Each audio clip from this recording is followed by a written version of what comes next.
Pria tangguh saat itu memulai di tempat tidur. Dan dari pakaian kulit hitam di tempat tidur di sampingnya, kamu sudah tahu korban pertama telah dilumpuhkan. Dia bangun dengan posisi anan di sana. Wow, kenapa aku di hotel? Kenapa aku tidak di tempat tidurku?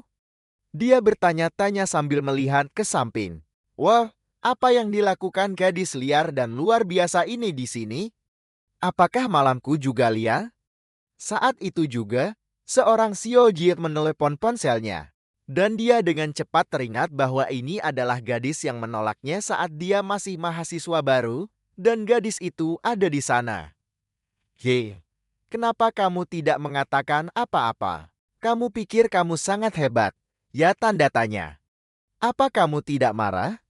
Aku akan menghabisimu. Sang protagonis benar-benar bingung, ada apa dengan gadis gila ini?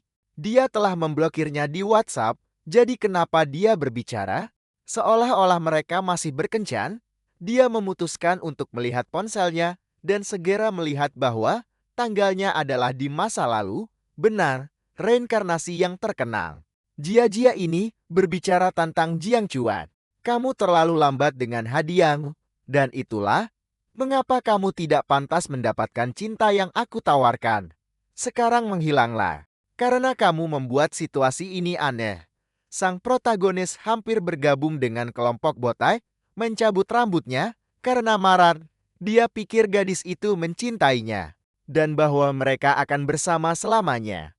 Namun, sekarang kembali ke adegan itu, dia menerima pesan-pesan yang sudah dia duga. Seperti biasa, dia meminta hadiah dengan drama yang sama. Saat itu dia dibutakan oleh cinta dan bahkan tidak menghargai dirinya sendiri. Tapi sekarang di kehidupan ini dia akan menghargai dirinya sendiri. Dan dengan itu dia sudah berkata, Georgia, kita putus. Dia bingung ingin tahu, Cum, apa yang kamu bicarakan? Bun, kamu pikir kamu akan putus denganku? Dia menjawab, apa kamu gila? Aku bisa putus denganmu kapanpun aku mau, sampai jumpa. Dia ingin tahu alasannya, mengatakan lebih baik dia memberi alasan, atau dia akan marah. Sang protagonis hanya mengatakan, mereka tidak cocok, itu saja. Sampai jumpa. Namun, dia yakin dia akan kembali memohon maaf nanti. Dan sebaiknya jangan menangis di kakinya. Oh wow, sang protagonis mengungkapkan bahwa di kehidupan sebelumnya dia berselingkuh 2 kali darinya. Kasihan sekali, dia benar-benar seorang cokol. Kemudian protagonis sejati dari cerita itu muncul, benar, sistem yang terkenal. Sang protagonis mendongak dengan wajah. Seperti seseorang yang ditinggalkan di supermarket oleh ayahnya, ingin tahu ada apa ini, dia bangkit untuk melihat.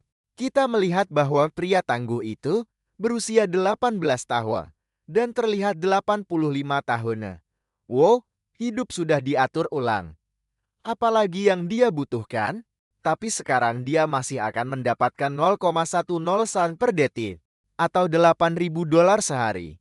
Pria tangguh itu menjadi bersemangat karena jelas sistem ini membayar per detik.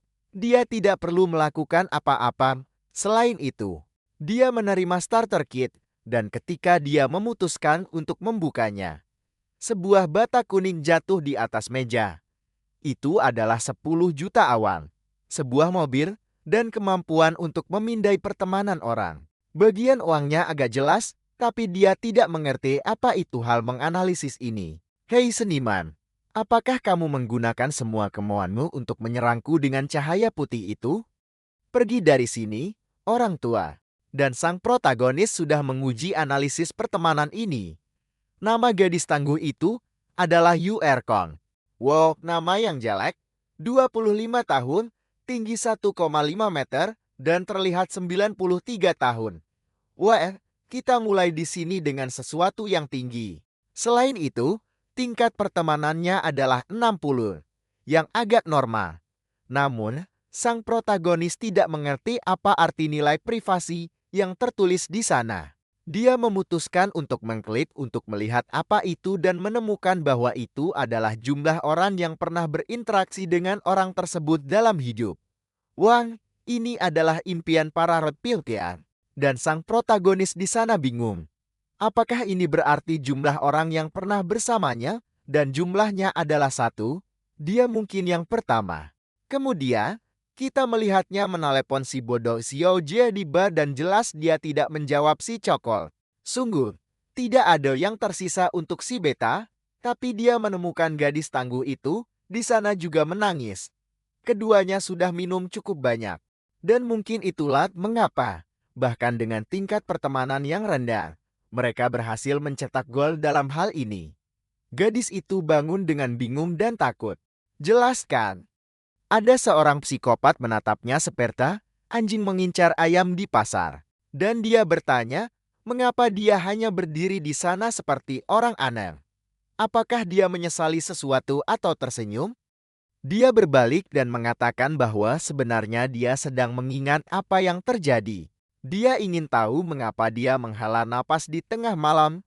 Wow, berbicara tentang keberanian, dia mengatakan dia menyesal tidak bertemu dengannya lebih awal. Dan anehnya, sistem memberinya kemampuan lidah cepat pada tingkat maksimum. Itu meningkatkan kekuatan semua sel otak di lidahnya. Dan memberinya fleksibilitas dan kekuatan yang tak tertandingi. Rupanya kita menemukan sistem kecil yang dimiliki PDD, dan anak itu memutuskan untuk menguji kemampuannya di sana. Dia sudah menggunakan otot terkuat di tubuh.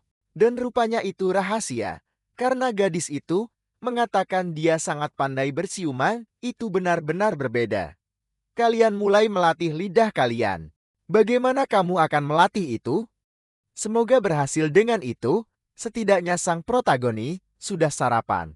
Dan beberapa waktu kemudian, dia bangun di tempat tidur dengan uang di sampingnya. Apa yang terjadi? Dia sama bingungnya dengan Kokan, bertanya-tanya, apakah dia diperlakukan seperti pelacur? Gadis itu bahkan meninggalkan 10.000 yuan dan mengatakan malam itu sepadan dengan setiap sen. Sang protagonis berpikir bahwa gadis gila ini pertama kalinya dengannya dan bahkan membayar, dia benar-benar tidak waras. Sayang sekali dia tidak bisa mendapatkan nomornya. Kemudian dia melihat bahwa kartu kritis yang dia menangkan sebelumnya memiliki kesempatan untuk melipat gandakan apa yang dia belanjakan antara 1 hingga 50 kali. Selama itu kurang dari 100.000 koin Tiongkok, yang tidak banyak sama sekali. Namun, sang protagonis bersemangat. Karena dia dikirim kembali ke masa lalu, dengan sistem ini, dia ingin menjadi seorang konglomerat di dunia ini. Bagian baiknya adalah, karena dia berada di masa lalu, dia tahu tentang perusahaan-perusahaan tertentu yang akan menjadi terkenal. Dan hal pertama yang harus dia lakukan adalah mengumpulkan cukup uang untuk membeli saham di startup-startup tersebut. Pernahkah kamu melihat beruang yang berdiri, diam di depan air menunggu ikan lewat? Itulah analogi manusia, seperti gadis cantik di sebelah mobil mewah. Menunggu pemiliknya tiba, sang protagonis ada di sana, memikirkan real estate, menghasilkan uang, dan lain-lain. Ketika tiba-tiba sang pemburu mengirim ciuman menanyakan, apakah ini mobil pria tampan itu? Sang protagonis melihat dan berkata, astaga, si gila sudah datang. Dia menjawab, ya ada apa?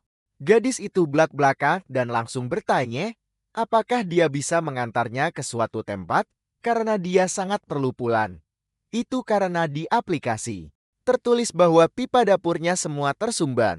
Yang ini benar-benar langsung. Sang protagonis mengaktifkan pemindai pertemanan. Dia melihat namanya adalah Chen Liki. Tapi privasi gadis itu 28 wow, padahal pertemanannya 90. Gadis ini, katakan Lars, mudah didekati. Bahkan sang protagonis terkejut dan bingung dengan pertemanan 90% ini. Agak berlebihan, karena mereka baru saja bertemu, dia mengabaikannya dan masuk ke mobil dengan sedikit bingung. Dan wow, lalu dia benar-benar mengatakannya, dia bilang 28 saudara sudah membersihkan pipa dapurnya. Jadi dia bisa memanggil yang berikutnya lain kali. Apa-apaan? Dia bahkan meninggalkannya dalam kepulan asap. Si bodoh itu ingin tahu bagaimana dia tahu dia punya 28 mantan. Dia sangat sedih mengatakan bahwa tidak setiap hari kamu bertemu seseorang yang tampan dan beruang. ketika seorang pria tua di dekatnya mendengar apa yang dia katakan. Dia mendekat. "Oh Nona Mude, saya dengar Anda mengatakan Anda punya masalah dengan pipa Anda. Izinkan saya memperkenalkan diri. Saya punya 30 tahun pengalaman profesional." Namun, dia sudah menyuruh si mesum itu menjauh darinya. Pria tua itu bingung. "Wow, oh Nona muda. Anak laki-laki lucu itu tidak akan bisa memperbaiki pipa Anda. Saya bisa menanganinya." Si gadis nakal menyuruh si brengsek itu menjauh karena dia mengganggunya. Sementara orang-orang di sekitar tertawa. Pria tua itu tidak mengerti mengapa, dan seorang pria berkata, "Hei Pak Tua, Anda tidak mengerti, bukan pipa yang jadi masalah? Tidak. Dia ingin mereka membersihkan hal-hal lain." Dia melihat sambil berpikir, "Wow, anak muda zaman sekarang benar-benar bergerak cepat." Sementara itu, dia menendang seperti orang bodoh. Dan sekarang sepatunya rusak. Sementara itu, protagonis kita sudah pergi ke agen real estate.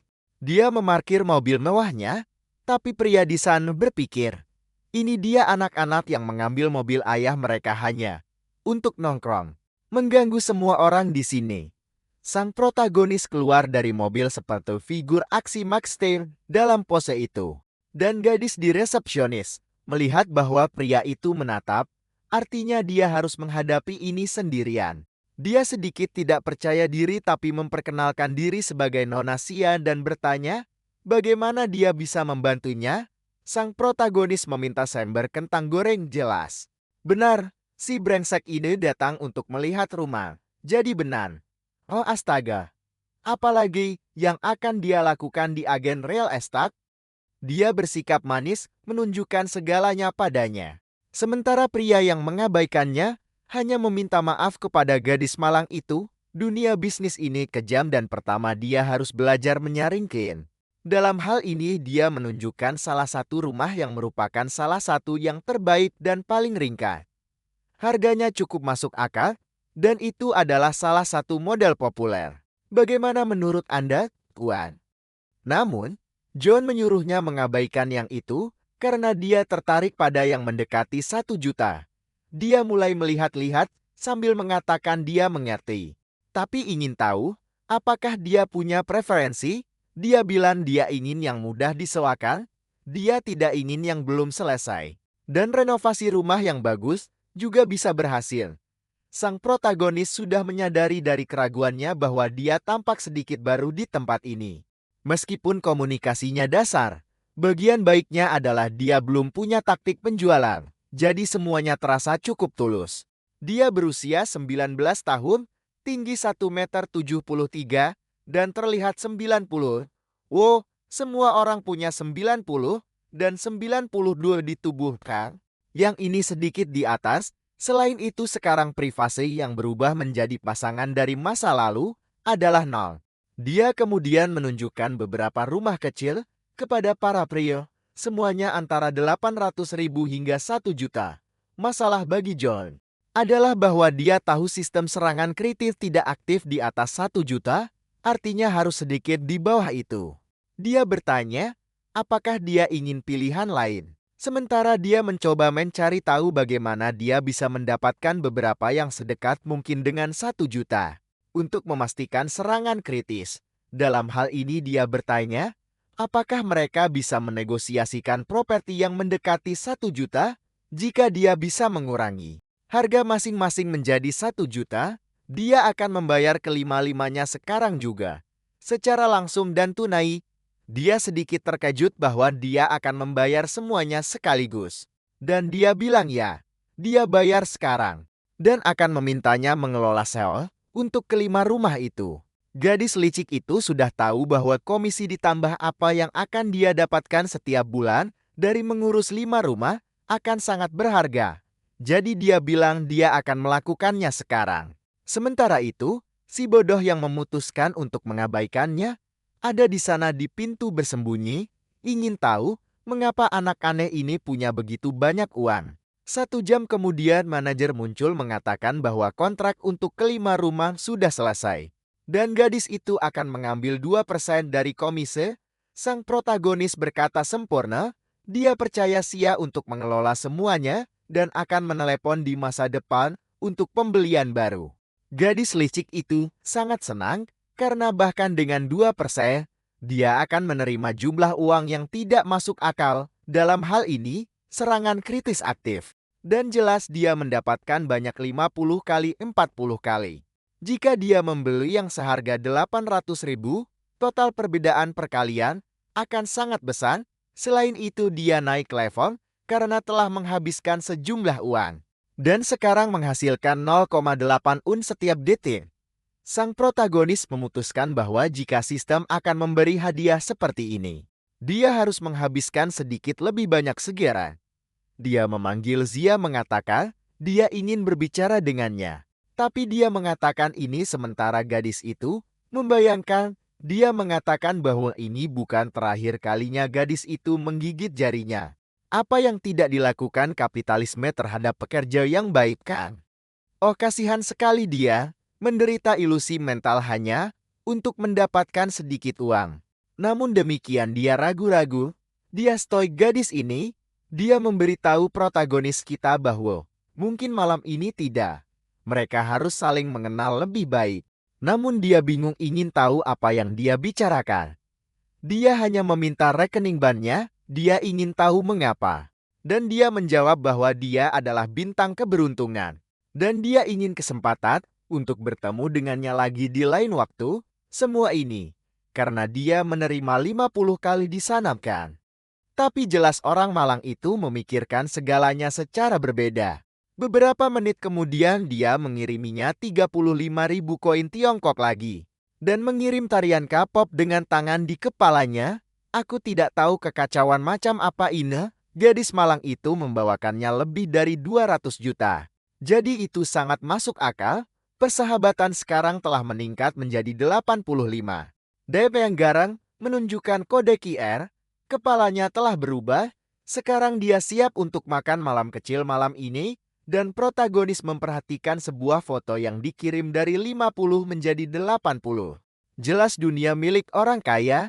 Dia bertukar WhatsApp dan yang licik sudah dalam kegilaan sekarang membayangkan dirinya di rumah jagal dan berpikir bahwa mungkin jika hari ini itu tidak akan secepat itu. Sementara itu, protagonis di sisi lain sudah mengucapkan selamat tinggal. Mengatakan mereka akan bertemu lagi. Namun dia terlihat sedikit bingung kan. Dia pikir dia akan mengundangnya untuk sesuatu, tapi dia hanya di mobil mengatakan, "Hasta luego, wow." Protagonis ada di rumah, dia punya ayah dan ibu. Oh betapa langkanya ini, dalam cerita-cerita ini, biasanya mereka sudah meninggal 15 tahun yang lalu. Ibu memotong semangka untuk si bodol. Dan ayah ingin tahu mengapa dia tidak pergi dalam perjalanan kelulusan sekolah. Dia bilang dia ingin mengunjungi Shanghai. Karena dia berpikir untuk masuk universitas di sana. Wow, ayah sangat murah hati, hanya mengatakan tidak apa-apa kalau begitu. Dia akan mentransfer uang untuk perjalanan, sementara ibu memberitahunya untuk tidak memanjakan anak itu seperti itu. Atau dia akan menjadi anak mami. Dan tidak ada gadis yang akan menginginkannya. Protagonis berpikir bahwa ini mungkin benar-benar memengaruhinya di kehidupan masa lalunya bahwa dia adalah orang bodoh. Benar, dia adalah beta. Namun kali ini dia menjamin dia akan mendapatkan menantu perempuan yang baik. Keesokan harinya kami di pesawat. Dan protagonis sedih karena dia membeli kelas ekonomi karena semua kursi sudah terisi. Dia hendak masuk ke kursinya ketika tiba-tiba dia tidak sengaja menabrak seseorang. Namun seperti biasa dalam cerita-cerita ini, ada gadis cantik di mana-mana. Jelas dia adalah korban lain. Nama gadis ini adalah Ju Ying. Dan protagonis kita menjelaskan bahwa ini kursinya. Dia bilang kebetulan dia ada di dekatnya, dan kamu berbalik dan wow, putriku memakai popok. Apa itu? Keduanya sedang mengobrol ketika beta terkenal muncul. Memanggil gadis cantik itu dan mengatakan suatu kehormatan untuk bepergian bersamanya. Ini akan menjadi perjalanan yang luar biasa. Protagonis telah mengambil kursi dekat jendela, tetapi menyuruh Ju Ying untuk tetap di sana. Namun beta tidak akan membiarkan ini lewat. Dia bilang, adik kecil, kursi itu untuk wanita. Kamu tidak bisa mengubah kursi begitu saja di pesawat. Namun protagonis mengatakan, mereka bersama dan tidak perlu memberinya informasi apapun. Sementara itu dia duduk. Tapi penggemar VTuber tidak berhentakan. Dia bilang, hei Nona, apakah kamu akan ke Shanghai?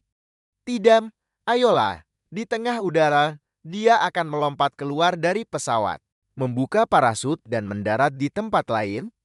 Dia tidak akan ke Shanghai, dasar brengsek. Dia benar-benar mengabaikan beta malang itu. Dan ingin tahu apa yang akan dilakukan Shang Chen di Shanghai, dia pergi untuk bekerja. Dia bilang itu bukan sesuatu yang istimewa, hanya perjalanan sederhana. Dia bilang senang sekali bisa berlibur.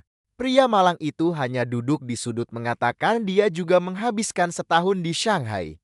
Dan tahu ada banyak penipu di sana, akan baik baginya untuk berhati-hati agar tidak jatuh ke dalam perangkap hotel. Selain itu dia bilang, dia menginap di hotel yang sangat bagus yang sudah disiapkan semuanya. Dan jika dia mau, dia bisa membiarkannya pergi ke sana. Namun jelas Juyin hanya melihat keluar jendela, benar-benar mengabaikannya. Dalam hal ini Shang Xiong berkata, Tema, kamu bisa santai. Oke, aku sudah menyewa taksi di sana, dia bersamaku jadi kamu tidak perlu khawatir. Tapi Jung Chang tidak berhenti di situ kan? Dia sekarang melihat kesempatan untuk mempermalukan anak kita dan ingin tahu di hotel mana dia menginap. Protagonis mengatakan itu di tempat bernama Amanyangyon. Segera anak itu ketakutan. Sepertinya itu adalah resor yang sangat mahal untuk dipesan. Segera pria itu mengatakan aneh, jika dia menginap di hotel sebagus itu, mengapa dia datang dengan pesawat ini di kelas ekonomi? Dia juga menginap di tempat itu dan biasanya mereka tidak menjemputmu di bandara. Protagonis mengatakan, dia mendapatkan villa di sana. Dan pria itu tampak sedikit terkejut.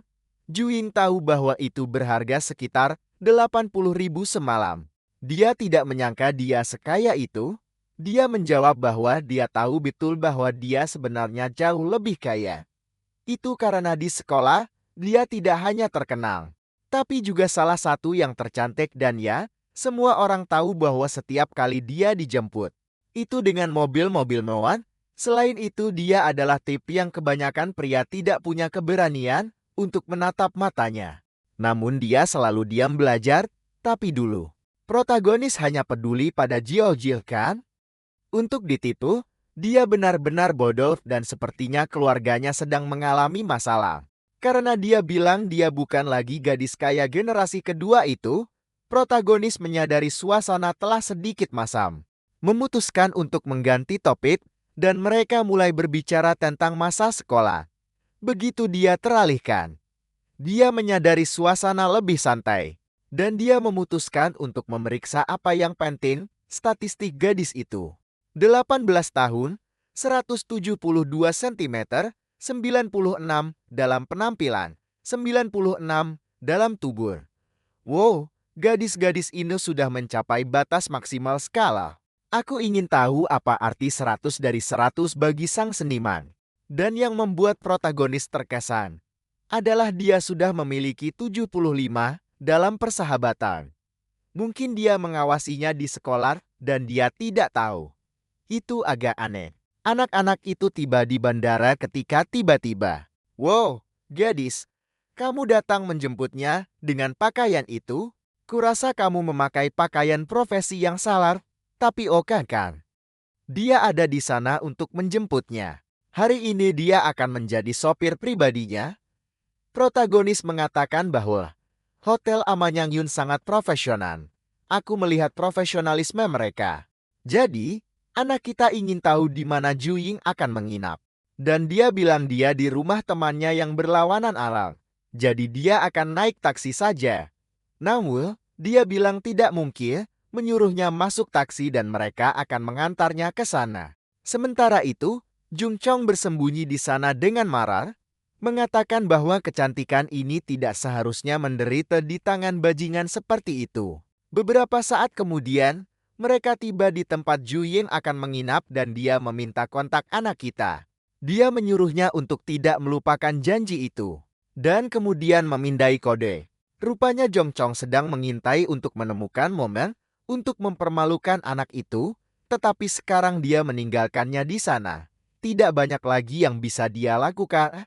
Setengah jam kemudian, protagonis kita ada di rumahnya, berpikir bahwa itu benar-benar pilihan yang sempurna. Dia memutuskan akan mandi ketika tiba-tiba yang galak datang untuk membantu. Bingung, dia bertanya, apakah layanannya sudah selesai? Dia berbalik, menyuruhnya untuk sadar. Dia hanya di sana untuk mencuci punggungnya.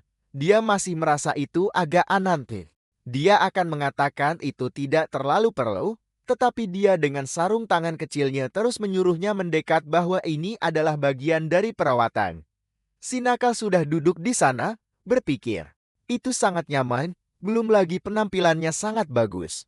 Jika ada layanan khusus, dia tidak akan pernah mengeluh. Imajinasi liar kan? Dia sudah membayangkan dia menawarkan apa yang disebut layanan tambahan itu. Dia bertanya, mengapa dia terlihat seperti terbakar? Apakah suhu air terlalu tinggi? Sementara dia hanya ingin mengerti bagaimana dia tetap tenang dalam situasi ini. Dia menyuruhnya untuk berbagi sedikit tentang rutinitasnya untuk membantunya rileks, dan dia mengatakan bahwa malam ini akan ada resepsi untuk acara VIP. Dan ingin tahu apakah dia ingin berpartisipasi.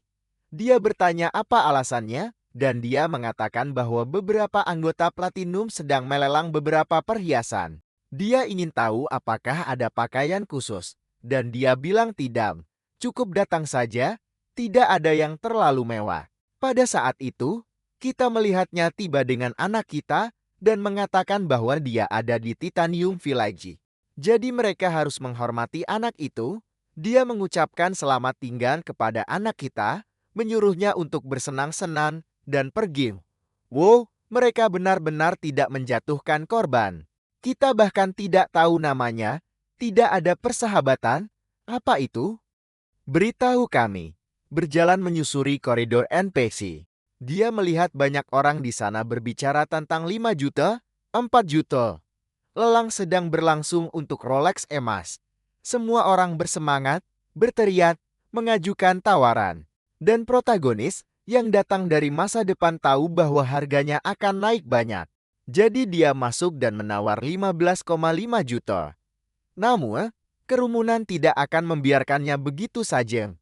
Orang lain menaikkannya menjadi 16,17. Orang-orang terkesan bahwa anak berusia 35 tahun. Anak kita benar-benar datang untuk menawar dengan agresif. Pria tua itu memukul palu 3 kali pada 18 juta dan dengan itu terjual. Pada saat itu, beberapa pria aneh muncul, memperkenalkan diri sebagai Wang Jian dan Chen Fei. Protagonis merasa itu sedikit mencurigakan kan? Apa yang diinginkan anak-anak kaya dari Shanghai ini darinya?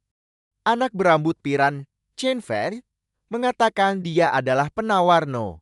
8 dan menginginkan jam tangan itu. Tapi rupanya anak itu sangat menyukainya. Apakah dia ahli jam tangan mawar? Jiang mengatakan dia bukan ahli dan tidak mempelajarinya. Bahkan, ini pertama kalinya dia membeli satu karena dia ingin mencoba sesuatu yang baru. Pria itu mengatakan itu gila. Orang macam apa yang membeli jam tangan seharga 18 juta? Untuk pertama kalinya, orang seperti itu seharusnya dia lihat di sekitar. Anak kita mengatakan itu karena dia baru saja tiba di Shanghai untuk kuliah. Pria itu terus memujinya, mengatakan bahwa ketika dia berusia 18 tahun, dia tidak akan memiliki keberanian seperti itu.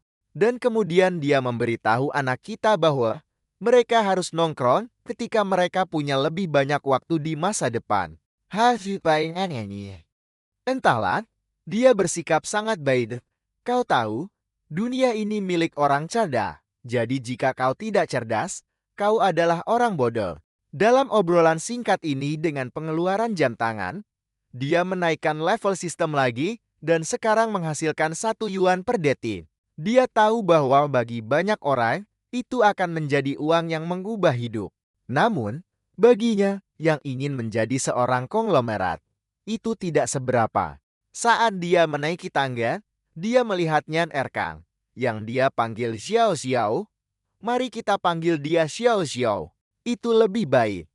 Bagaimanapun, Yang Galak sudah berdandang dan mengenalinya. Mengatakan, dia adalah anak laki-laki dari malam itu. Dia mengatakan bahwa memang, dia adalah salah satu teman terbaik yang pernah dia miliki. Malam itu luar biasa dan dia bahkan dibayar. Namun, dia meraihnya, mengatakan dia marah. Dia pikir dia membantu seorang siswa miskin berusia 18 tahun. Tapi rupanya dia punya uang.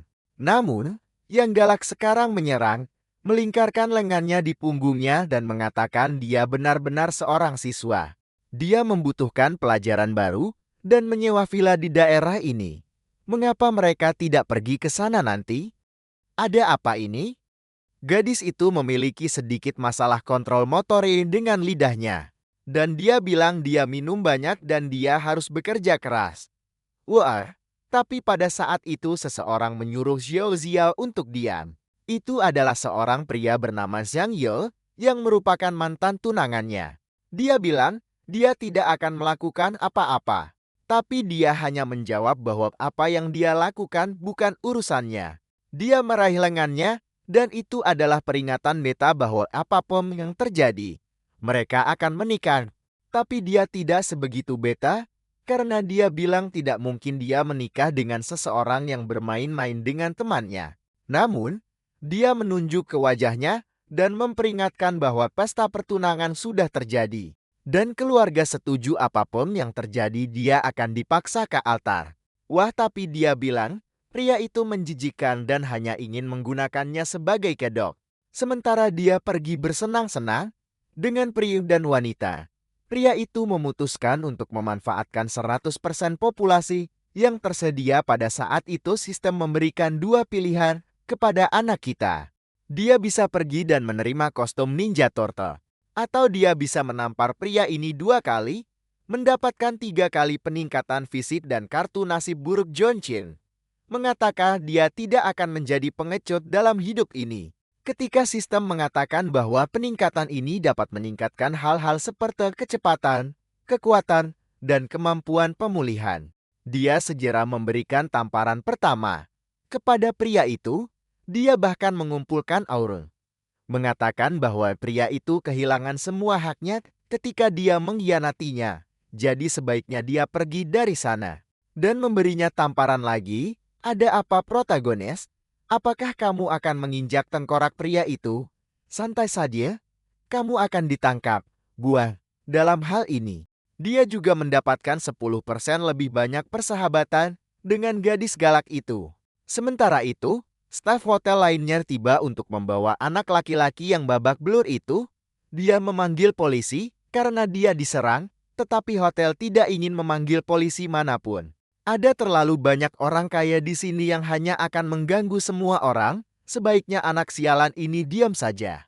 Xiao Xiao memberitahu anak kita untuk tidak khawatir bahwa jika dia memanggil polisi, dia akan mengatakan bahwa bajingan ini mengganggunya dan memprovokasinya. Dan itulah mengapa dia melakukan ini. Si bodoh itu ada di tengah. Saya akan memanggil polisi. Mereka akan memeriksa kamera dan semua orang di sini akan membayar. Apa ini? Tetapi di latar belakang, ada seorang pria memegang parang mengatakan bahwa istrinya yang sialan sedang berselingkuh dengan seseorang. Oh man, sebaiknya biarkan dia masuk, karena dia akan menghabisi semua orang. Sekarang Xiang Yu ada di tanah memohon untuk diampuni. Dan wow, sudah ada satu yang menerima pukulan pertama di leher. Dalam hal ini, protagonis menerima 2 pilihan. Pilihan satu adalah melarikan diri dengan Xiao Xiao dan mendapatkan 300 uang tunai, tidak ada yang istimewa. Pilihan 2 adalah menghentikan penjahat, mendapatkan 5 dalam penampilan dan juga kemampuan untuk menjadi HMM, pengukur payudara. Rupanya itu benar-benar sistem Gigolo, di mana dia hanya mendapatkan keterampilan yang berhubungan dengan membuat gadis-gadis lebih bahagia. Satu-satunya alasan protagonis tidak ingin menghentikan kejahatan adalah karena dia akan menyelamatkan Zhang Yu itu. Namun yang lebih penting, Keterampilan inilah yang akan dia butuhkan segera. Dia mengaktifkan kartu peningkatan yang dia dapatkan dari menampar anak itu. Karena dia perlu menghentikan pencuri, dia memutuskan untuk mengerahkan segalanya ke dalam kekuatan dan langsung merasakan otot-ototnya anehnya kuat. Saat pria itu mendekat, dia mengantisipasi dan memberinya satu pukulan tepat di mulut, membuat pria itu menabrak dinding. Baik Xiao Xiao maupun Beta yang malang terkesan. Ingin tahu bagaimana dia melakukannya? Semua orang di pesta ingin tahu siapa jagoan yang menjatuhkan pria ini dalam satu pukulan. Petugas polisi bahkan berterima kasih kepada anak kita, mengatakan dia benar-benar seorang pahlawan. Jika bukan karena dia terlibat, situasinya bisa jauh lebih buruk. Namun jelas bahwa Shang Yao ingin lebih menderita dalam hidup ini, kan? Dia datang untuk melapor ke polisi bahwa pria ini memukulnya. Dia memiliki kecenderungan kekerasan dan tidak boleh ditipu. Namun petugas itu menolak ke orang-orang menanyakan, apakah ini benar? Dan saat itu juga gadis galak itu datang untuk menghancurkan hidup si pengecut untuk selamanya. Dia mengatakan bahwa ini tidak benar. Bahwa pria ini ingin menipunya, memaksakan pernikahan. Masalah keluarga. Petugas itu ada di sana seperti wow, saya mengerti, saya mengerti. Sementara itu, sang protagonis menyadari bahwa dia benar-benar menjelaskan seluruh cerita dan berterima kasih padanya, mengatakan dia tidak akan pernah membiarkan Shang Yao melakukan apapun, melawannya lagi. Lalu petugas itu memperingatkan bahwa mereka tidak ada di sana untuk membahas situasi emosional, krisis telah diselesaikan, mereka pergi. Zhang Yao ingin bersikeras. Sementara sang protagonis menyadari bajingan ini benar-benar tidak menyerah dan tidak memiliki penyesalan. Dia ingin memeriksa kamera. Lalu dia melihat hal tentang kartu nasib buruk itu. Oh mas, dia melemparkan nasib buruk kepada orang-orang. Pada saat itu, teleponnya berdering dan mereka memberitahunya bahwa sepertinya seseorang berhasil menarik 200.000 dari rekening banknya. Dia segera terkejut dan mengatakan itu bukan dia. Kemanapun uang itu pergi, uang itu seharusnya dipulihkan. Dalam hal ini, seorang wanita datang berlari sambil berteriak putus asa. Mengatakan bahwa seseorang pergi untuk mengemudikan mobilnya dan menabrak pohon. Apa ini? Kartu sial itu benar-benar kejam. Anak itu bergegas keluar dengan panik untuk melihat apa yang terjadi. Xiao Xiao menganggapnya kebetulan yang luar biasa. Sementara sang protagonis memberitahunya bahwa orang-orang kejam selalu menderita dalam hidup ini. Saya akan mengatakan bahwa orang-orang jujur juga menderita. Dunia ini tidak adil. Teman saya, sayangnya, hanya karena kamu masuk ke kamar itu dengan pantat berbentuk bulan itu. Kamu pikir semua orang memiliki kehidupan yang baik ini? Sialan, dan ini dia datang. Kan? Dia mengatakan bahwa kakak perempuannya harus memeriksa apakah dia terluka dalam pertarungan ini. Dan kemudian dia bertanya, apakah dia keberatan? Kamu tahu bahwa dia memiliki tunangan seperti itu? Sang protagonis mengatakan tidak. Dia hanya terkejut bahwa pria itu benar-benar bertingkah seperti ini. Dia menjelaskan bahwa kakaknya sakit parah. Dan untuk menemukan kedamaian, dia tidak punya pilihan selain menikahi pria ini karena keluarganya punya uang. Namun, saat itulah dia mengetahui bahwa pria ini juga menyukai pria dan terlibat dengan temannya. Sang protagonis memberitahunya untuk tidak khawatir bahwa dia tidak perlu menderita lagi. Dia merasa luar biasa bahwa dia benar-benar tidak peduli dengan hubungan ini. Asi, menurutmu, mengapa dia tidak peduli? Ya, apa yang dia inginkan darimu, putriku? Lalu dia menariknya mendekat dan bersandar di sandaran dagu. Memberitahunya untuk tidak khawatir bahwa dia akan menjaganya. Keesokan harinya para pelayan yang malang harus merapikan seluruh kamar dan tak lama kemudian anak kita berada di restoran. Salah satu temannya memposting di grup sekolah bahwa dia sedang berulang tahun dan mendapatkan jam tangan besar.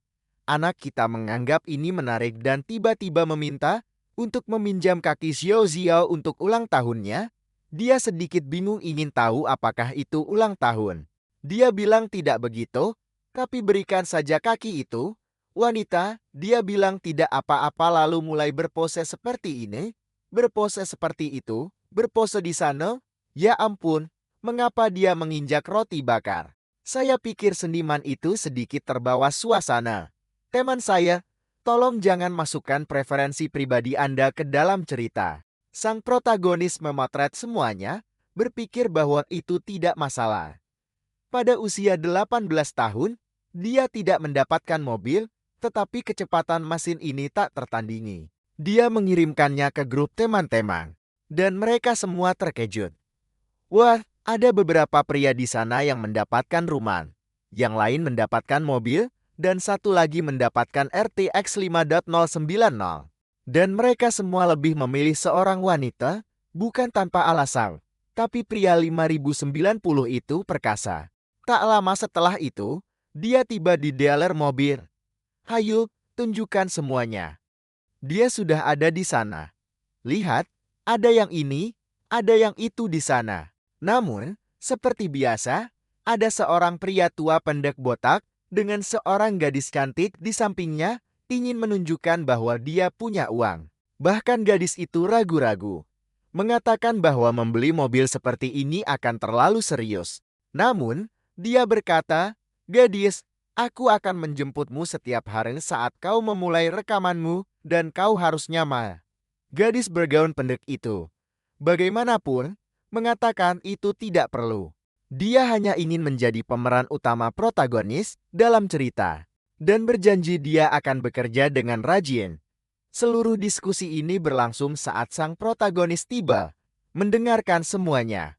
Dia mengenalinya sebagai wanita tangguh bernama Suar, yang dalam beberapa tahun akan menjadi salah satu dewi hiburan. Rupanya ini adalah hiburan yang aneh, bukan? Karena dia menjadi terkenal karena serangkaian foto di tepi kolam renang. Sarang burung kecil ada di sana, mengatakan dia bisa memilih mobil manapun yang dia inginkan. Dan kemudian, mereka akan pergi minum-minum. Namun, gadis itu tampaknya ingin melarikan diri dari pria tua itu. Mengatakan dia ada pertemuan dengan perusahaan dan harus pergi. Namun, pria dengan penampilan Vegeta itu memperingatkannya bahwa lebih baik dia ikut dengannya, jika tidak, investasi padanya tidak akan dilakukan. Dan dia harus tahu bahwa jika dia tidak menerima, dia akan tetap dikoret dari daftar industri WoW. Namun, gadis itu tangguh. Dia mengatakan bahwa tidak peduli apa yang dikatakan Tuan Huang, dia tidak akan menyerah, dan dia bisa melakukan apapun yang dia mau. Wow, itu langkaya. Dia melawan paman botak itu, sang protagonis bahkan mengaktifkan misi kecil di sana. Dia jelas harus mengeluarkannya dari situasi itu dan membuatnya menandatangani kontrak. Dengan itu, dia akan menerima hal-hal istimewa. Sang protagonis tahu bahwa cara termudah adalah agar dia menyadari bahwa dia mampu secara finansial. Dia meminta untuk melihat kondisinya. Untuk membeli LA Ferrari. Itu pasti LA Ferrari itu, hanya itu yang bisa kan? Wanita itu mengatakan itu adalah modal terbatas, dia harus melalui beberapa tes. Sebelum menjadi VIP hanya untuk bisa membeli ini. Dia bertanya, apakah dia tidak memenuhi syarat? Dia mengatakan bahwa jika dia benar-benar menginginkannya, itu tidak mustahil. Dia bertanya apa syaratnya, dan dia mengatakan bahwa daftar tunggunya cukup panjang. Kebanyakan orang tidak ingin meninggalkan uang mereka di sana. Jadi terkadang ada beberapa tempat yang bisa dia ambil alih. Dia bilang tidak apa-apa, dia di sana untuk membelinya langsung kan. Gadis itu terbelalak. Pria tua itu terkejut. Sementara yang disebut Suam sudah tertarik. Bahkan bos Huan yang suka berpura-pura kaya itu tidak akan punya keberanian seperti itu. Wanita itu mencoba menjelaskan bahwa dia pasti tidak memahami nilainya. Itu 50 juta yuan, sekitar 7 juta dolar. Namun, dia hanya mengatakan bahwa ini adalah jumlah yang dapat diterima.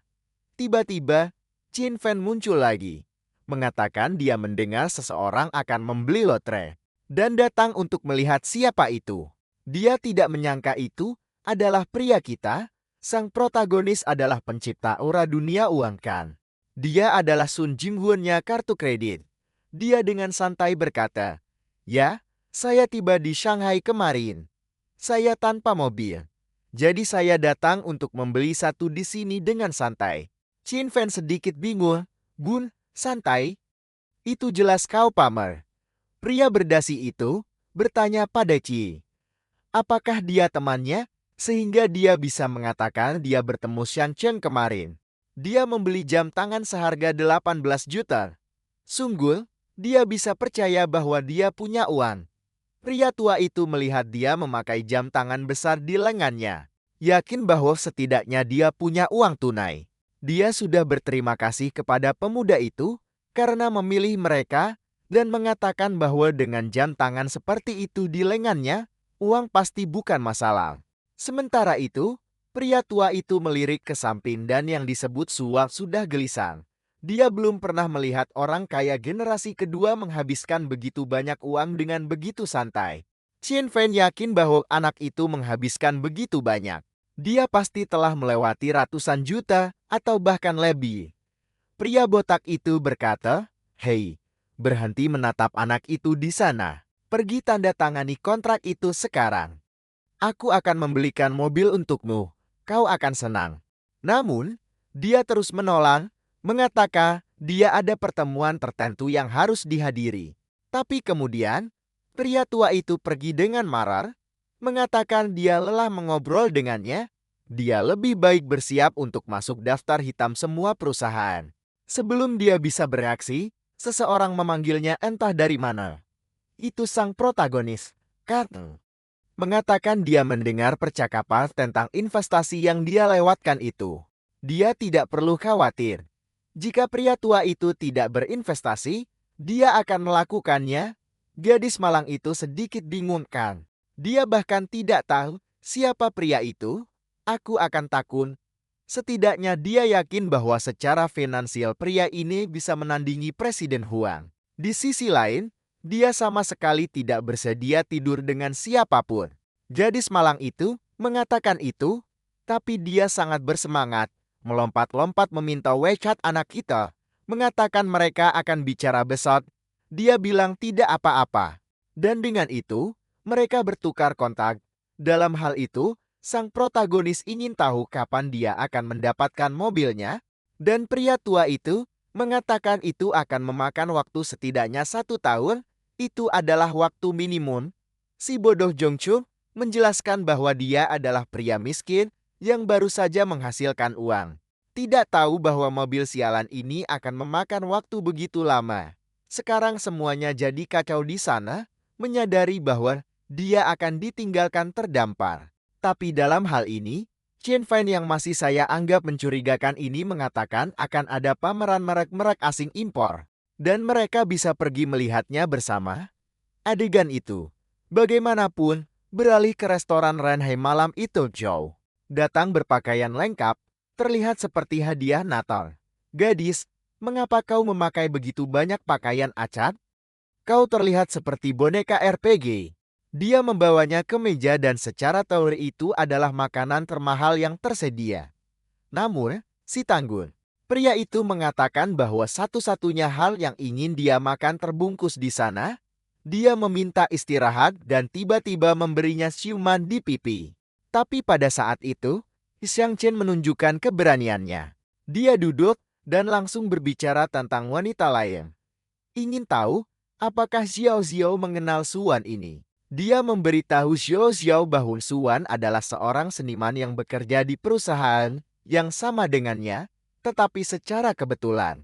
Apakah dia menyukainya? Sang protagonis mengatakan bukan begitu. Dia hanya melihat potensi pada gadis itu. Apa pendapatnya tentang gadis itu? Xiao Xiao, yang akhirnya terlihat lebih manis dari sudut pandang yang lebih konservatif, mengatakan bahwa perusahaan tidak terlalu memperhatikannya. Tapi dia punya peluang bagus untuk berkembang. Oh wow, dan dia bahkan memberitahu pria kita bahwa dia tidak perlu menyembunyikannya. Jika dia menyukainya, dia bahkan bisa membantu. dia tidak keberatan. Namun, dia dengan lembut menyuruhnya untuk berhenti bersikap bodoh. Lagi pula, dia ingin memperlakukannya dengan baik. Xiao Xiao ingin tahu apakah dia ingin berinvestasi pada wanita ini. Dia menjawab ya. Dia ingin menanamkan dana ke dalam proyeknya. Xiao Xiao mengatakan bahwa dia tidak hanya harus membayar denda, tetapi dia juga harus membuat perusahaannya sendiri. Dan sebagai protagonis yang baik, dia sudah ingin mempekerjakan Xiao Xiao dan membiarkannya menangani semuanya. Dia tahu bahwa karena dia punya cukup uang untuk mendukung perusahaan dengan sistem, dia hanya perlu menempatkan seseorang yang berbakat untuk bertanggung jawab. Dan itu akan baik-baik saja. Namun, Xiao Xiao mengatakan dia tidak ingin menjadi pemegang saham. Tidak, dia hanya ingin gaji normal dan itu sudah cukup. Dia hanya akan mengelola operasional. Dan kemudian, dia mengatakan bahwa tidak mungkin dia akan mengurus semuanya. Dan tidak mendapatkan saham. Dia akan bekerja keras dan menghasilkan uang. Kasihan dia, seperti orang bodoh yang emosional. Berpikir dia adalah malaikat. Sementara dia larut dalam emosinya, ponselnya berdering. Pasti Wan yang menelepon pria itu untuk bertindak. Dan sekarang sudah hari berikutnya, si Garang masuk ke mobil, dia mengeluarkan benda itu dari pantatnya, dan pria kita sudah bertanya kemana mereka akan pergi, ke Luigi As Hotel, dan kami tiba di restoran. Dia bertanya cerita macam apa yang akan mereka buat. Jika itu sesuatu yang besar, dia mengatakan itu adalah drama yang luar biasa. Total investasinya 5 juta. Namun, sang protagonis tampaknya tidak terlalu tertarik. 5 juta tidak akan cukup untuk membuat sesuatu yang luar biasa hari ini. Dia menjelaskan bahwa itu adalah produksi kecil dan biaya harus dikurangi. Lagi pula, yang terpenting adalah ceritanya. Dia bertanya, apakah dia ingin melihat naskahnya, tetapi dia mengatakan tidak. Dia hanya di sana untuk membahas investasi. Dia merasa aneh bahwa dia bahkan tidak ingin melihat naskah ceritanya, tetapi dia hanya mengatakan dia tertarik untuk berinvestasi sekarang. Namun, dia punya satu syarat, dia harus menandatangani kontrak eksklusivitas dengan perusahaannya. Dia mengatakan itu tidak masuk akal. Dia masih seorang seniman biasa-biasa saja dan dia harus membayar denda. Sang protagonis mengatakan itu bukan masalah. Tapi Swan sudah berpikir benar bahwa apa yang dia inginkan adalah sesuatu yang lain. Dia bukan gadis polos dan bodoh di dunia ini dan tahu betul bahwa dia ingin membunuh 2 burung dengan 1 batu. Dia mendapatkan seorang aktris dan teman malam. Namun, dia menggelengkan kepalanya mengatakan tidak mungkin, dia tetap setia selama bertahun-tahun ini. Dan dia tidak akan kehilangan itu sekarang. Dalam hal itu, dia ingin tahu perusahaan hiburan. Apa yang dia miliki? Dia mengatakan dia belum membuatnya, tetapi sebentar lagi akan siap. Lagi pula, dia berbicara dengan Xiao Xiao yang mengungkapkan bahwa dia tidak terlalu dihargai di tempat dia bekerja sekarang. Si licik itu tersenyum lebar. Ingin tahu apa persyaratan khususnya? Persahabatan ada di angka 50. Sang protagonis tahu bahwa 50 pada dasarnya sama dengan menjadi orang asing.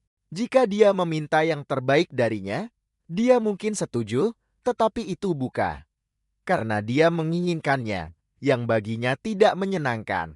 Jadi, dia mengatakan bahwa jika dia adalah seorang seniman di perusahaannya, dia tidak akan memintanya untuk melakukan kontak yang tidak pantas. Tiba-tiba gadis itu sudah terlalu bersemangat dengan persahabatan yang meningkat. Dia ingin tahu apakah dia bisa memanggilnya bos. Dia mengatakan bahwa bos terlalu berlebihan dan menyuruhnya memanggilnya kakak. Percakapan berlanjut dan dia menyelesaikan misi merekrutnya, dan dengan itu, menerima 20% saham perusahaan investasi bernama Heng Shan. Sistem mengatakan dia melakukan semua ini secara legal dan jika dia mau, dia bahkan bisa memeriksa berkasnya. Pria gila itu masih berpikir bahwa sekarang setidaknya dia punya cara untuk menjelaskan kepada ayahnya bagaimana dia menjadi begitu kaya. Saya pikir menunjukkan dokumen tentang apa yang Anda beli tidak banyak menjelaskan, tapi itu tidak masalah. Namun, dia menelepon ayahnya menceritakan kisah kecil itu bahwa dia berinvestasi di perusahaan ini dan perusahaan itu berkembang. Dan sekarang dia akan mendapatkan penghasilan bulanan lebih dari 600.000. Sang ibu ada di sana dengan hula hoop, memberitahu lelaki tua itu untuk bersiap-siap karena putranya akan melampauinya.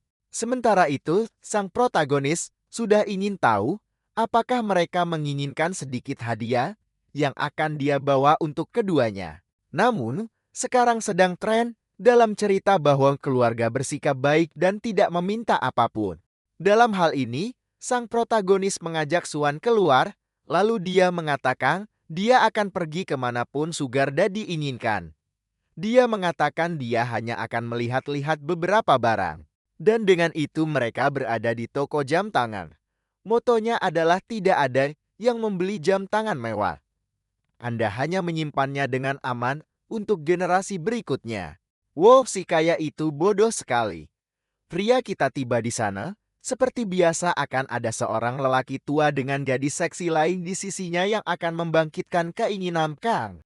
Sepertinya seseorang mengenali Nona Swan yang mengatakan dia menemani seorang teman yang datang untuk melihat-lihat jam tangan. Namun, teman dengan bando hijau itu menganggapnya bodoh.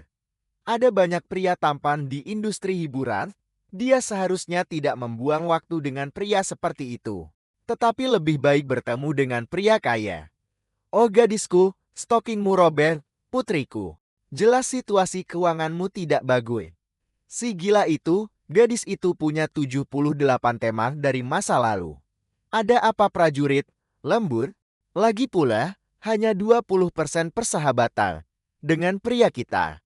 Dalam hal ini, lelaki tua itu bertanya kepada Rul siapa junior ini. Dan dia mengatakan itu hanya seorang gadis acak yang berpartisipasi dalam drama kecil yang tidak dikenal. Namun, pria itu memperkenalkan dirinya sebagai Wang Hai dan mengatakan dia adalah seorang investor di industri film Kang. Dan jika dia tertarik, dia hanya perlu mengambil kartunya, Swan, bagaimanapun, tahu bahwa gadis di latar belakang adalah seorang aktris yang jauh di bawahnya. Namun, dia berhasil di industri karena dia menggunakan bagian tubuhnya yang lain untuk melakukan pekerjaan akting ini. Dia hanya berterima kasih atas kartunya untuk menghindari percakapan dan pergi. Sementara itu, pemilik toko ingin tahu jam tangan seperti apa yang dicari anak kita. Sang protagonis ada di toko untuk membeli jam tangan untuk ibunya. Dan pria itu menawarkan satu seharga 380.000 yang menurutnya murah. Padahal setidaknya setengah juta. Rue hanya mendengarkan dari samping ingin tahu orang seperti apa. Mengatakan bahwa yang seharga 380.000 itu murah sementara itu Suwon ada di samping. Hanya menertawakan penderitaan si bodoh yang mencoba mempermalukannya, sang protagonis bertanya, apakah Suwon ingin jam tangan? Tapi dia bilang tidak. Dia tidak punya uang untuk membeli, jelas tidak. Dia mengatakan kalimat yang sempurna agar sistem memberinya misi untuk membelikan jam tangan untuknya. Dalam hal ini dia sudah mengatakan bahwa jika dia mau, dia akan membelikannya sebagai hadiah.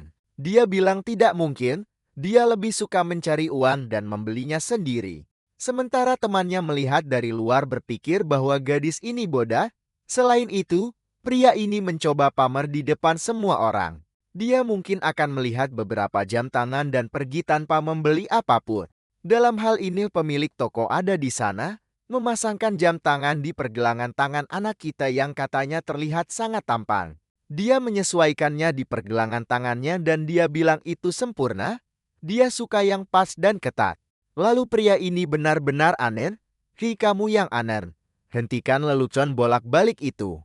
Sang protagonis bagaimanapun menyadari bahwa persahabatan telah tumbuh.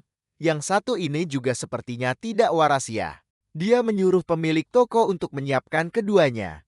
Pria itu sedikit terkejut, kan? Gadis yang sudah mengalahkan 6 tim sepak bola ketakutan di sana. Rupanya bajingan itu benar-benar tidak hanya mencoba pamer dan punya uang. Sementara itu, sang protagonis juga meminta Swan untuk melihat-lihat jam tangan wanita di sana. Dia seharusnya memilih dua. Pria itu menunjukkan satu di sana yang semuanya bertabur berlian. Sangat mencolok seharga 150.000. Gadis itu memakainya di pergelangan tangannya sudah terlihat sangat terpesona. Dia mencoba bersikap rendah hati dan meminta yang seharga 380.000. Meskipun begitu, sang protagonis sudah menyuruhnya untuk menagih. Satu lagi di kartu, dia juga menginginkan kedua itu. Dia di sana sangat gembira menyentuh pergelangan tangannya dan berterima kasih padanya. Tapi mengatakan, dia seharusnya tidak berjalan-jalan dengan sesuatu yang begitu mahal. Dia mengatakan padanya untuk tidak khawatir bahwa dia masih akan menghasilkan banyak uang untuknya. Namun meskipun begitu dia tidak mau menerima, dan mengatakan lebih baik jika dia memberikan keduanya kepada ibunya. Tapi dia bilang bahwa yang di pergelangan tangannya hanya cocok untuk wanita muda. Mereka akan menertawakan ibunya jika dia keluar dengan sesuatu seperti itu. Dia bertanya, apakah dia benar-benar akan menolak dan dia di sana? Kan, tidak tahu banyak harus berkata, apa tapi bilang tidak apa-apa, sungguh dia adalah bos yang murah hati. Sementara itu, pria itu sudah membawa kartu ke sana mengatakan bahwa pembayaran telah disetujui dan bahwa RU sedang sekarat karena marah. Bagaimana mungkin gadis kotor seperti Swan memiliki jam tangan yang lebih baik dari miliknya di pergelangan tangannya? Jelas orang tua itu ragu-ragu di sana, kan? Dia meminta model yang dia tahu tidak ada. Dan sudah pergi, dia bilang sayang sekali tidak tersedia. Mereka akan kembali nanti. Penjual bertanya, apakah Nona Lin RO ingin meninggalkan reservasi? Ingin melihat yang lain. Tapi jelas dia juga tidak punya uang. Dia hanya bilang, mereka akan bicara nanti. Sementara itu, sang protagonis menyelesaikan misi menerima cashback 3 kali lipat. Wow, anak itu benar-benar akan menghabiskan uang. Kami pergi ke toko tas dan itu sama saja. Kakang, sampai di sana melihat-lihat, bilang saya akan ambil. Seketika gadis di konter sangat terkesan mengatakan bahwa sekarang mereka adalah pelanggan VIP, si licik itu gemetar. Tapi di malam hari, kami tiba di rumah Sua yang jelas-jelas membuat tawaran. Kak, bertanya, apakah dia ingin segelas air? Namun dia bermain permainan itu dan mengatakan berbahaya untuk naik ke sana, dan sesuatu mungkin terjadi. Wow, dan dia benar-benar hanya pergi berpikir sementara dia pergi. Itu taktik penjahat. Kan? Dia bilang, dia tidak akan melakukannya dan kemudian dia kecewa ingin tahu, apakah dia benar-benar tidak tertarik. Apa ini gadisku? Posisi apa yang kamu bayangkan ya Tuhan? Sang seniman, ayolah, mari kita tenang di sana temanku. Ini bukan lantai game. Apakah kamu pikir kamu di Olimpian? Tiba di rumah. Pelayan ada di sana menunggu anak kita. Kan, yang selalu ada di sana berenang sementara. Dia memegang handuk seperti orang bodoh. Dia terkesan. Karena selama bertahun-tahun dia bekerja di sana sangat jarang, seseorang mengambil kamar VIP itu lebih dari 2 hari. Namun dia sepertinya akan tinggal di sana seminggu. Tentu saja dia harus menawarkan layanan yang sempurna. Sementara itu, sang protagonis ingin tahu apa yang unik dan istimewa untuk dimakan di tempat itu. Dia bilang hotel itu punya makanan Cina, Italia, Prancis, Jepang, semuanya yang terbaik. Bahkan ada ikan emas spesial dengan trufel dari entah mana. Dia berterima kasih padanya. Rupanya menginginkan itu, tapi juga meminta pijat. Kan, dan ini dia. Saya sudah takut. Anak ini selalu dengan celana dalam kecilnya dengan beberapa burung yang bengkok. Dan pria malang itu sekarang mengira pijatnya akan mudah, tapi dia terpengaruh oleh gravitasi. Selain itu sepertinya, bahkan ada hal-hal aromaterapi, dan dia terkesan. Sementara temannya berbicara hanya agar dia duduk dan bersantai, rupanya sang protagonis bingung ingin tahu, apakah ini bagian dari paket? Atau jika sesuatu yang lebih terjadi. Wow, saya pikir saya tidak tahu seberapa lengkap layanannya. Kan? Tapi dia bilang dia akan menunggunya besok karena dia akan membawanya ke pertemuan mobil. Saya benar-benar berpikir itu sesuatu yang normal. Karena dia di sana berpikir dia membiarkan imajinasinya terlalu jauh. Keesokan harinya kami berada di acara mobil. Dan demi Tuhan, protagonis kita mengenakan gaya terburuk yang pernah saya lihat seseorang kenakan. Dasi macam apa itu yang mengerikan. Dan sepertinya pria penggemar dagu ini, si pirang yang tidak tahu apa-apa dengan protagonis tidak muncul di menit terakhir. Namun, bukan berarti dia membutuhkan pria itu untuk menghabiskan uang, jadi dia akan memeriksa semuanya. Satu-satunya masalah adalah mobil-mobil itu ada di bawah harapannya. Yang paling mahal sejauh ini adalah 2,2 juta. Tapi kemudian dia melihat kerumunan orang berkumpul di sekitar mobil dan memutuskan untuk melihat. Namun ketika dia sampai di sana, yang sebenarnya menarik perhatian adalah Juyin. Gadis dari pesawat itu tunggu bukan kan? Dia gadis polos di kelas yang fokus pada pelajarannya. Apa yang dia lakukan di sana? Gadis itu, dan jelas ada seorang simp di sana kan?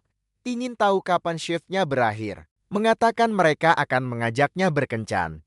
Tapi teman di sebelahnya menyuruhnya untuk tidak memanggilnya karena dia pikir dia terlalu baik untuk semua orang di sana. Juhing agak tidak yakin bagaimana harus menanggapi sementara sang protagonis muncul. Itu teman-temannya dari sekolah dan dia ingin tahu pertemuan sekolah. Apa ini yang tidak ada yang mengundangnya? Salah satu pria mengatakan dia tidak berpikir dia akan datang. Dan sang protagonis bertanya, apakah dia seharusnya tidak muncul? Sungguh, salah satu dari mereka berpikir bahwa mereka sengaja menggunakan grup lain agar dia tidak tahu. Jadi apa yang dia lakukan di sana? Para pria berbisik-bisik tentang dia sementara para gadis ingin tahu apa yang terjadi. Belum lama sejak mereka terakhir bertemu, tapi dia sudah terlihat lebih tampan. Apakah dia datang ke Shanghai untuk operasi? Pria malang itu menyebutkan rambut hijau dan mengatakan anak itu terlihat lebih baik, tapi tetap tidak sebanding dengannya. Jiang tertawa dan hanya bertanya, Kyle, apa yang semua orang lakukan di sana? Apakah mereka datang untuk membeli mobil? Gadis dengan gaun badut itu bilang tidak mungkin. Seolah-olah mereka punya uang untuk itu. Mereka hanya bertemu beberapa teman di pintu dan datang untuk mengambil beberapa foto. Ini karena mereka mengetahui bahwa Juyin, yang adalah teman sekelas, ada di sana. Jadi semua orang jadi tertarik. Lalu sang protagonis melihat sesuatu yang mengesankan. Temannya yang baru saja lulus sudah memiliki 30 teman dari masa lalu. Selain itu, jumlah pertemanannya mencapai 90, artinya itu akan mudah. Teman dengan rambut ungu hanya memiliki 2 teman di masa lalu. Dan jumlah pertemanannya mencapai 75. Wow, tapi dia terlihat 85. Astaga, metrik di sini benar-benar kacau. Aku akan bilang dia seperti 60. Atau mungkin dia menyembunyikan sesuatu yang istimewa. Siapa tahu? Sang protagonis, bagaimanapun, ingin tahu mengapa jumlah pertemanan gadis-gadis ini sangat tinggi. Mereka bahkan tidak menyukainya, juga tidak berbicara dengannya di kelas. Gadis berambut oranye ingin tahu apa yang dia bicarakan, apa yang dia lakukan di sana. Sementara protagonis kita, bagaimanapun, mengabaikan segalanya dan menyapa Joying. Memberitahunya bahwa dia terlihat lebih cantik dari hari itu. Dia semua mendekat ingin tahu apakah dia datang untuk melihat-lihat mobil juga. Dia bilangnya, dia ingin membeli satu.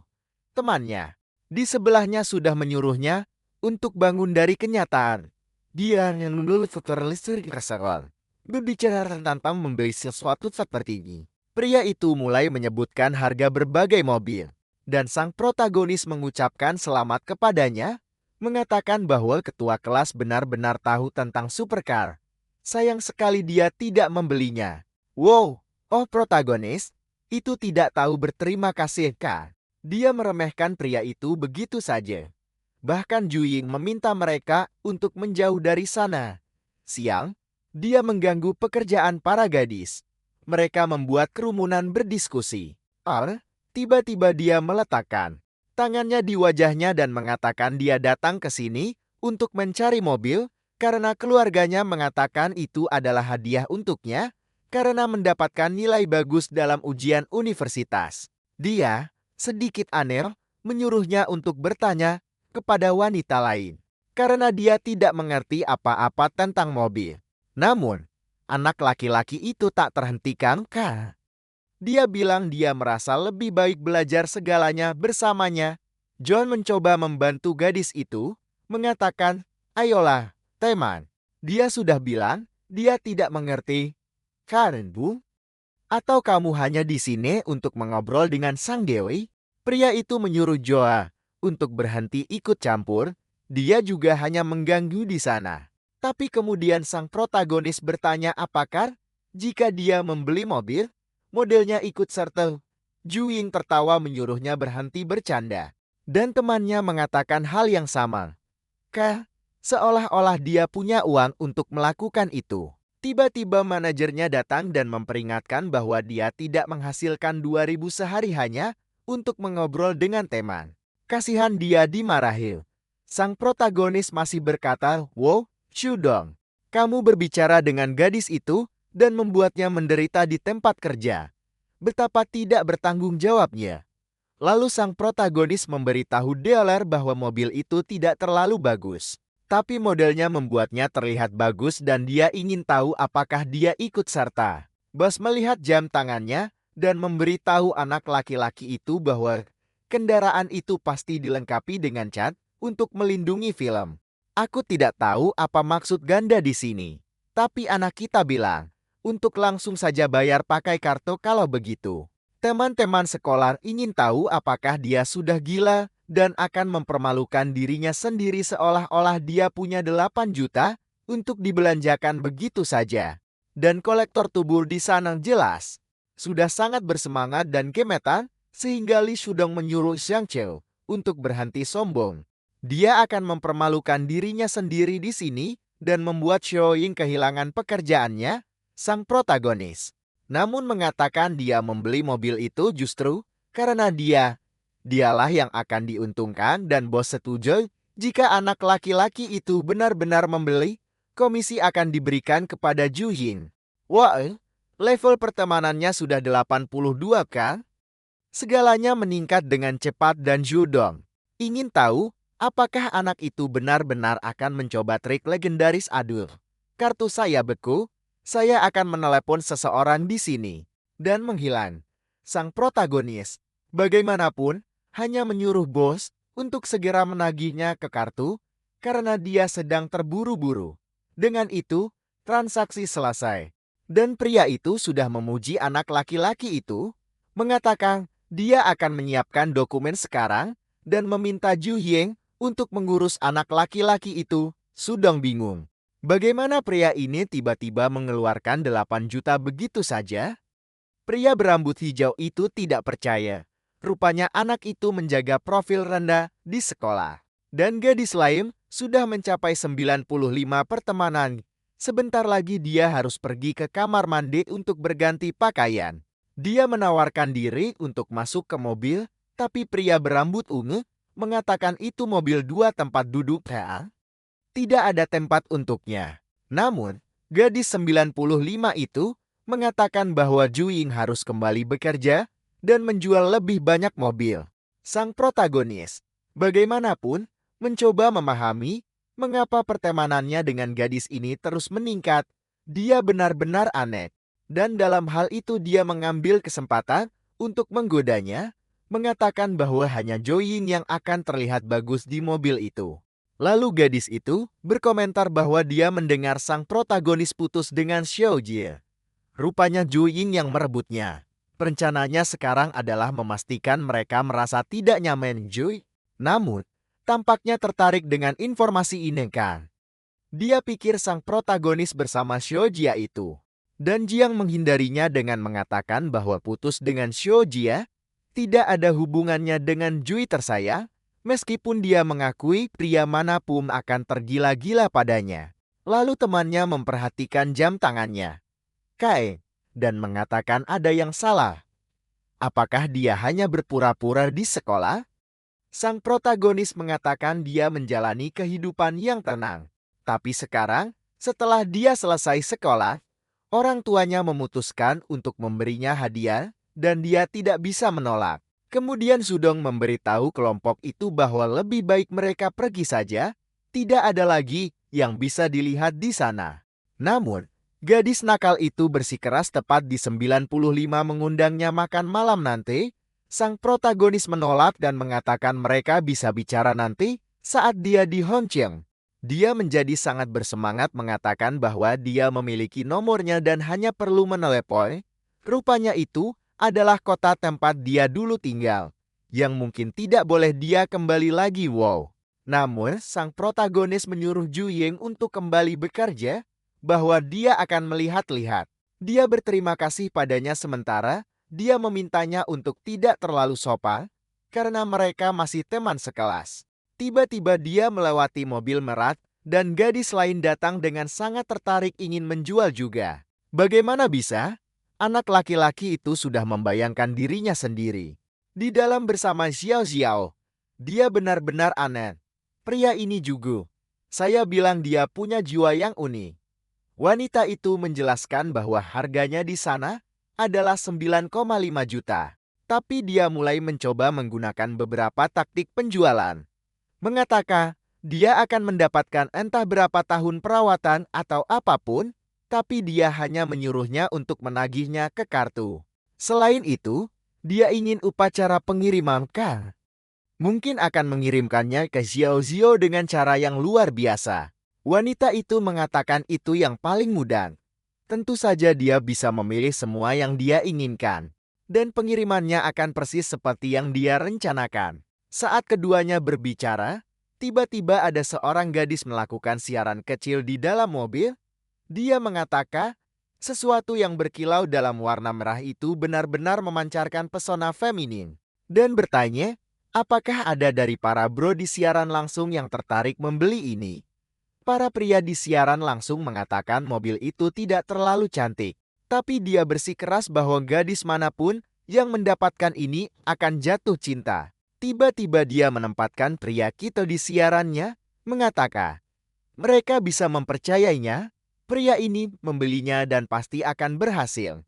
Jika mereka memberikan 3.000 suka, dia akan melakukan wawancara dengannya. Dan dia akan berbagi pendapatnya tentang mobil itu. Wah, namun penjual kemudian datang untuk bertanya, apakah dia di sana untuk membeli atau hanya untuk mengganggu? Kasihan sekali dia dimarahi dan bingungkan. Tapi saya hanya datang untuk melihat-lihat. Ada apa? Penjual kemudian memintanya untuk tidak terlalu dekat atau buktikan bahwa dia memiliki dana yang cukup untuk membeli mobil itu. Gadis itu sedikit bingung mengatakan dia melihat anak ini masuk ke mobil dan segalanya. Dan gadis itu menjelaskan bahwa dia membelinya. Itulah mengapa di siaran langsung, para pria malang itu semua merasa kasihan pada riasan badutnya. Sementara Juing di sana berpikir, dia tidak percaya sang protagonis benar-benar menghabiskan 20 juta begitu saja. 2 jam kemudian, protagonis kita meregangkan badan. Akhirnya semua dokumen ditandatangani dan pria itu menyerahkan kunci. Namun, sistem bahkan sudah memilih plat nomornya segera. Pria itu tiba di sana mengantarkan plat nomor, itu dipasang, dan bahkan penjualnya sedikit bingung. Terkejut bahwa plat nomor itu masih memiliki inisial JCK. John Chen. Bajingan itu punya uang dan pengaruh. Sang protagonis mengatakan itu bukan hal istimewa. Dia sudah memesan plat nomor itu jauh-jauh hari, dan itu saja. Namun, penjual tidak suka bahwa dia tahu anak ini mencoba menyembunyikan pengaruhnya, dan berpikir dia bodoh. Tapi dia menjawab bahwa sungguh menakjubkan dia merencanakan ke depan. Kemudian anak itu dalam posisi yang aneh, memanggil sang protagonis, dan mengatakan semuanya sudah siap, sementara bos masih mencoba memahami siapa anak ini, keluarga mana dia berasal. Beberapa menit kemudian Ju tiba di sana, berterima kasih kepada pria kita untuk hari ini. Karena mereka bertemu secara kebetulan, dia pulang kerja. Bagaimana kalau makan malam? Dia hendak menerima ketika tiba-tiba dia mendapat telepon. Itu adalah teman berambut hijau yang mengatakan dia dicampakkan. Dan jika dia tidak datang bicara dengannya sekarang dan merawatnya, dia akan melompat ke sungai sekarang juga dan mati. Sang protagonis sedikit bingung, tiba-tiba pria gila ini menelepon. Siang, dia juga rendah hati dengan temannya. Dia bilang mereka akan mengadakan pertemuan itu untuk minum dan makan sesuatu. Nanti dia harus membantu seorang teman. Dia sedikit malu mengatakan tidak apa-apa. Dia selalu berpikir si rambut hijau. Pria berambut itu menyukai seseorang bernama Shuya. Beberapa waktu kemudian, sang protagonis tiba di bar dan bertanya, apakah bajingan itu masih ingin melompat ke sungai? Kawan, suruh dia diam dan duduk agar mereka bisa bicara. Lalu dia berkata, aku baru tahu kalau aku ini Sim. Kawan, bisakah kau percaya? Aku merasa sangat buruk. Dia selalu memerintahku tapi aku pikir dia menyukaiku. Namun, begitu Li Shidong memberinya perhatian, dia meninggalkanku. Sang protagonis menyuruhnya menjelaskan apa yang terjadi dan dia mengatakan dia mengikuti kedua orang itu. Lalu melihat mereka berciuma dan melakukan banyak hal yang menghancurkan hatinya. Ya Tuhan, tidak ada yang tersisa untuk beta, sang protagonis mengatakan. Mereka bahkan belum memulai apapun. Dengan benar kan? Mengapa hatinya hancur begitu parah? Pria itu terus menangis, tapi sang protagonis mengatakan lebih baik dia tidak mendekat. Kurasa itu gadis yang sudah ada di sekitar tahun 95 itu karena Zudong yang malam akan tertular penyakit. Sang protagonis terlalu jauh dengan itu. Teman itu menyuruhnya menjelaskan. Dan pria kita mengungkapkan bahwa sepertinya hidup gadis itu berantakan. Yang akan dia katakan kepada temannya hanyalah bahwa dia telah menyingkirkan sebuah bom. Teman itu mengatakan dia mengerti, berterima kasih atas kenyamanan itu dan mereka bersulang. Beberapa waktu kemudian, dia naik taksi. Sang protagonis duduk di sana untuk mengirim pesan di dalam mobil ketika tiba-tiba seorang Chen Li tertentu muncul. 65 mita K. Artis itu sudah ingin meluncurkan rekor 1000 dalam sehari. Dan gadis itu mengatakan bahwa ini adalah mobil pacarnya. Jadi sebaiknya dia melepaskan tangannya dan menjal, atau dia harus membayar kerugiannya. Namun, tiba-tiba ketika dia melihatnya dari dekat, entah dari mana dia sedikit bingung. Mengatakan dia mabuk, dan dia sangat mirip pacarnya. Kurasa itu teknik rayuan kan. Namun, sang protagonis mempersulitnya dengan mengatakan bahwa dia, di sisi lain, sama sekali tidak mirip pacarnya.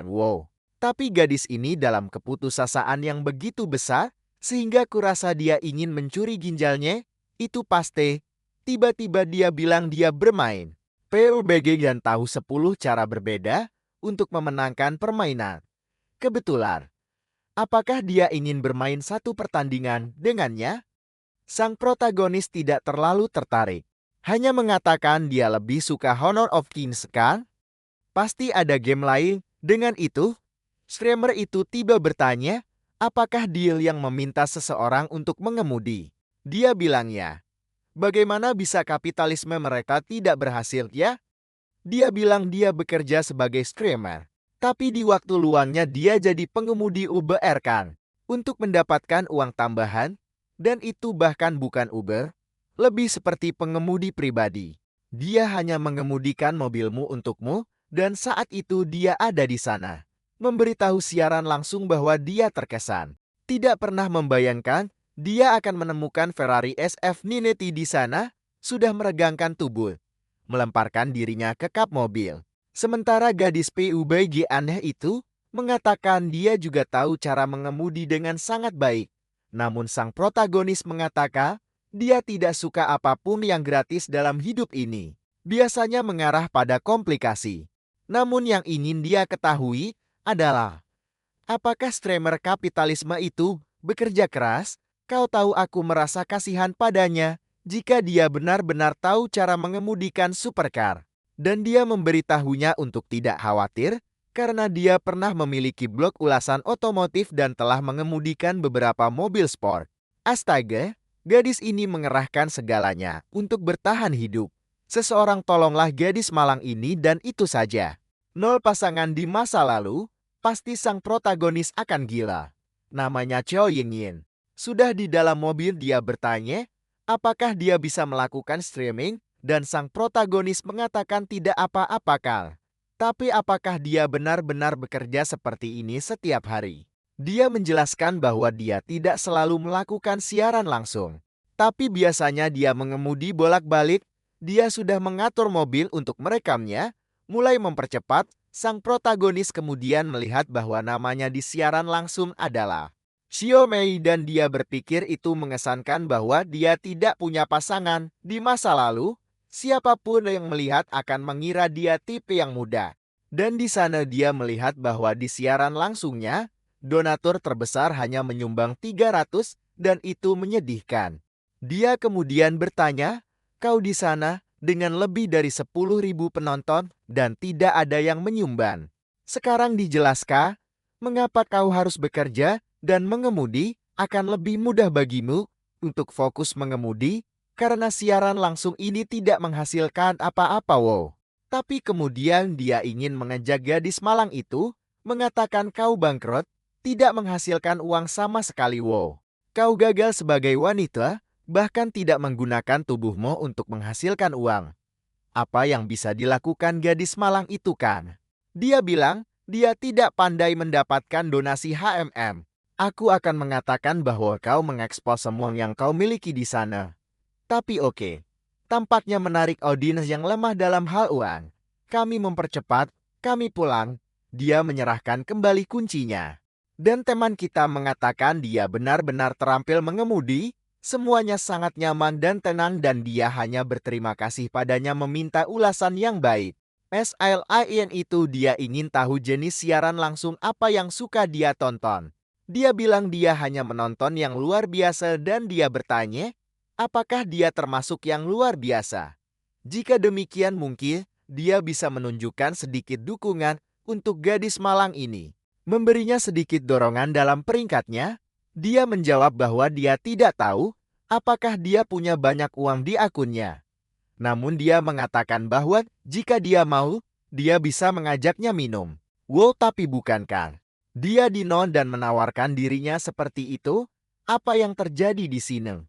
Sang protagonis tampaknya mengerti bahwa dia sedang menciptakan.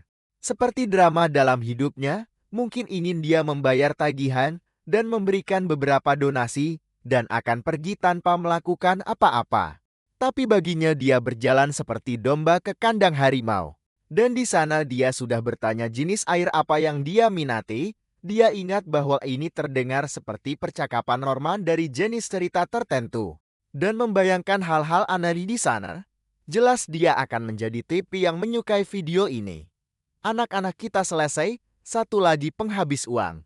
Seperti di video ini yang membantu Momoro membuat konten yang lebih menarik untuk penontonnya. Aktifkan lonceng kecil yang nakal dan aku pergi.